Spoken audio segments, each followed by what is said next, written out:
Nilakkal parking ഗ്രൗണ്ടിൽ മദ്യപാന സംഘത്തിന്റെ ശല്യമെന്ന പരാതി. കടകൾക്കുള്ളിലും പാർക്കിംഗ് ഗ്രൗണ്ടിലും മദ്യപാനികൾ അഴിഞ്ഞാടുകയാണെന്ന് തീർത്ഥാടകർ.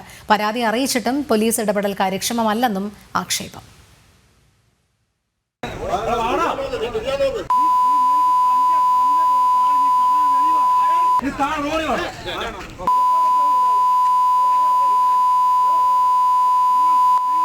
കഴിഞ്ഞ ദിവസം വൈകിട്ട് മദ്യപസംഘം നിലയ്ക്കൽ പാർക്കിംഗ് ഗ്രൗണ്ട് 3 സംഘർഷമുണ്ടാക്കുന്ന ദൃശ്യങ്ങളാണിത്. അസഭ്യപ്രയോഗങ്ങളും വാക്കുതർക്കവും സംഘർഷവും പതിവെന്ന് തീർത്ഥാടകർ പരാതി പറയുന്നു. ഹോട്ടൽ ജീവനക്കാരും മദ്യപിച്ച് പ്രശ്നമുണ്ടാക്കുന്നുവെന്ന് തീർത്ഥാടകർ പരാതി പറയുന്നുണ്ട്. മദ്യപിച്ച് ഹോട്ടൽ ജീവനക്കാർ തീർത്ഥാടകർക്ക് ഭക്ഷണം വിളമ്പുന്നതായും പരാതിയുണ്ട്.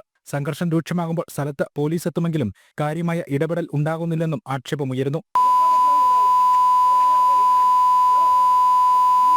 സാമൂഹ്യവിരുദ്ധരുടെ ശല്യത്തിനെതിരെ അട്ടത്തോട് ഉൾപ്പെടെയുള്ള മേഖലകളിലെ പ്രദേശവാസികളും നിരന്തരം പരാതി ഉന്നയിക്കുന്നു. തീർത്ഥാടകർക്കും നാട്ടുകാർക്കും അലോസരമുണ്ടാക്കുന്ന പ്രശ്നത്തിന് എക്സൈസും പോലീസും കാര്യമായ ഇടപെടൽ നടത്തണമെന്നാണ് ആവശ്യം. മണ്ഡലകാലം തുടങ്ങിയ ശേഷം എക്സൈസ് നടത്തിയ പരിശോധനയിൽ നിലയ്ക്കൽ മേഖലയിൽ നിന്നും മദ്യവും പിടികൂടിയിരുന്നു.